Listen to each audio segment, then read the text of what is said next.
وقل تم تو کہتے کہ امام حسین کے روزے کی شبی ہے، تو جس کو حسین پاک کی شبی قرار دیا اس کے ساتھ تم حشر کیا کر رہے ہو؟ گندے نالے کے پانیوں میں پھینکتے ہو۔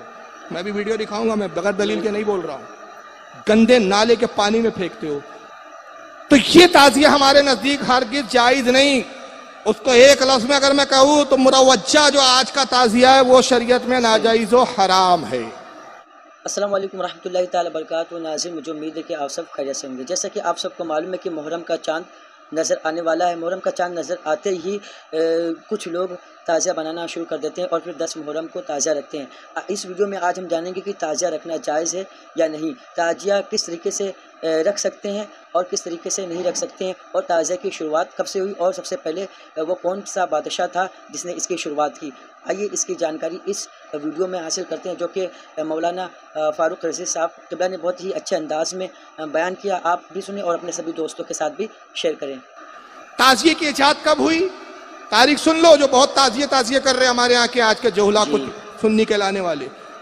اس کی ایجاد ہوئی تیمور لنگ بادشاہ سے۔ تیمور لنگ بادشاہ نے تعزیے کی ایجاد کی، اور تیمور لنگ پیدا کب ہوا؟ 1336 عیسوی میں، اور اس کی موت ہوئی 1405 عیسوی میں۔ حالانکہ تیمور لنگ کے بارے میں تھوڑا سا پس منظر میں بتا دوں کہ دنیا کے 3 عظیم فاتح میں اس کا نام گنا جاتا ہے۔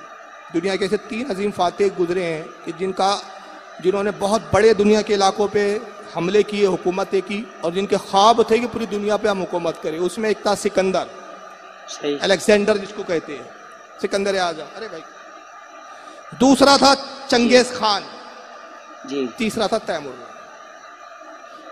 بہت بڑا جنگجو اور ظالم بادشاہ تھا، کوئی بہت بڑا پرہیزگار متقی بھی نہیں تھا بھائی، ظالم۔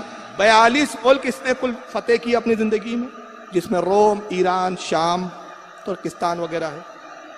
یہ پوری جنگوں میں اس کے ہاتھوں جو مارے گئے نا لوگ، یہ صرف ملک کو قبضہ کرنے کے لیے جو اتنے جنگیں کی، تو مورخین نے اس کا جو شمار کر کے بتایا وہ ہے 1,70,00,000، یعنی 1,70,00,000 لوگوں کا قاتل ہے یہ شخص تیمور لنگ۔ ایک پیر سے لنگڑا تھا، اس لیے اس کو لنگ بولتے، لنگ یعنی لنگڑا، تیمور لنگ، ظالم بادشاہ۔ مگر اس میں ایک بات تھی کہ ہر سال یہ عاشورے کے دن امام علی مقام کے روزے پہ جاتا تھا۔ ایک سال بیمار ہو گیا، اور جب بیمار ہوا تو رونے لگا کہ بھائی اس سال میں امام حسین کے روزے پہ نہیں جا پاؤں گا۔ تو اس کا ایک شیعہ وزیر تھا، اس نے ایک تعزیہ بنا کے لایا، تعزیہ مطلب ہو بہو امام حسین کے روزے کی شکل میں، اور لانے کے بعد کہا کہ صاحب آپ اس کو دیکھیں، بادشاہ تو تسلی ہوگی۔ بادشاہ کو تسلی ہوئی۔